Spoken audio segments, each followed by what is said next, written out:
Alright, so I'm going to do a video today on being broke. Woo! And how you can use it to your advantage. Now, this isn't just for people who are broke. This is for people who aren't broke and need to maybe learn a lesson or two. So, one of the biggest things we see is, when people go on, let's say, you've got a dual income family and you go on maternity leave, or the wife needs to take 12 months off to look after the child and you fall back to one income that doesn't increase to cover the shortfall. Or single income households, single income households where it's just one person paying all the rent, all the bills, can be quite difficult. And I often talk to these people, especially those who the maternity leave or take some time off to look after the kids, that you need to really utilise that to your advantage. And anytime that you are in a tight position, yeah, it's not great. It's not the best thing in the world, but there are some lessons you can learn there to really take you a step forward. The biggest problem we see is people go from living tight to getting an income where they can actually start doing shit. And the reality is they're going to end up back where they were, because instead of utilising that profit or that extra money that they start making again, they go back to work and they've learned to live on one income for 2-3 years or even a year or 6 months. They go back and they just splash and splurge and they fall back into bad habits. The biggest positive you can take out of being broke is learning how tight you can actually live, right? And you need to be conscious of that. You need to use that time to, how many people, you got The Rock, who started $7 Productions or whatever, one stage in his life he had $7 in his pocket and he knew that, that would be the last time, he'd never be broke again. Do you think that when he got more money, he just splashed it? No, he knew that he never wanted to be in that position again. So he knew, but he also knew how little he needed to really survive and live, and he used everything extra to try and get ahead. Now, I'm not saying go into those kind of extremes, right? I'm not saying you can only afford food and water and a roof over your head, and so when you earn more money, that's all you still do, and you invest the rest. I'm not saying that. I'm saying find some balance in it, right?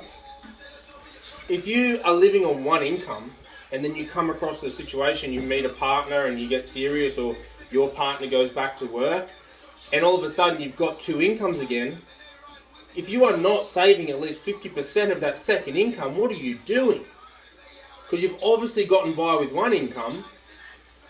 50% of that second income can go towards lifestyle and doing whatever. Now, minimum income, we're looking at 40 grand a year take home. That's 20 grand a year on lifestyle and 20 grand a year on investments. It's fucking a lot of money.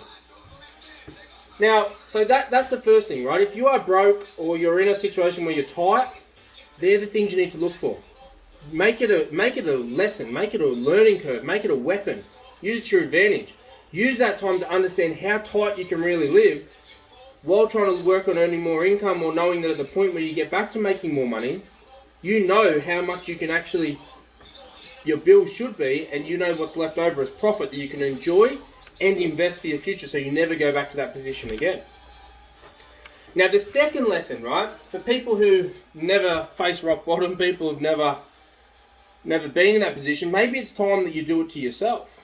We often have clients come in, and that's kind of the case. They spend way too much money they shouldn't be spending, and they think that their bare necessities or bare costs are way higher than they need to be. Right? They've got shit in there that people don't. If any of you watch The Office, you know that scene where Oscar talks to Michael about, here's the graph of things that you need, here's the graph of things that you sometimes need, and here's a graph of all the money you spend on shit no one ever needs, ever, right? A lot of you are like that.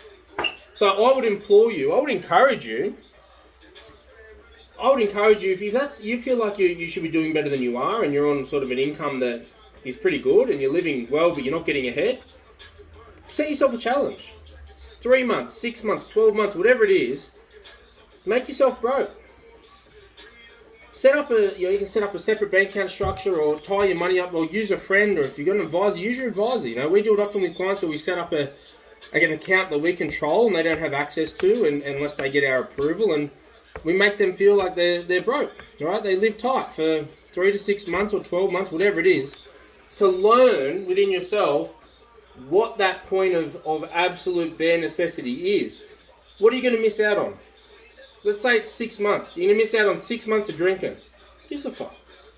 miss out on 6 months of going out and... It's 6 months that you're going to invest in yourself for the rest of your life to understand yourself better and know what your real profit margin should look like.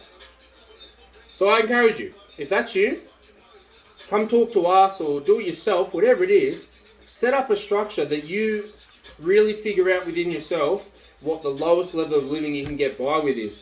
And then after that 6-month process, you can start dribble things back in, you can start drip feeding some expenses back in and really get yourself back to finding that point of that perfect balance. What is the real number that makes you happy? Because right now you're probably spending way more than you need to.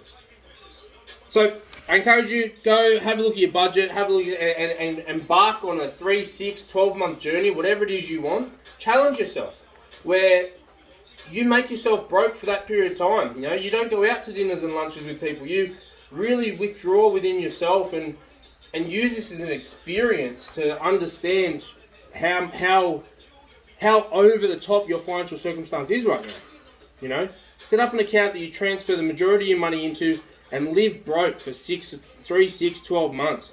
And at the end of that, reflect on it. Use that information, use that experience, use that knowledge to then progress into where you could really be spending your money moving forward and still maintaining that balance of life.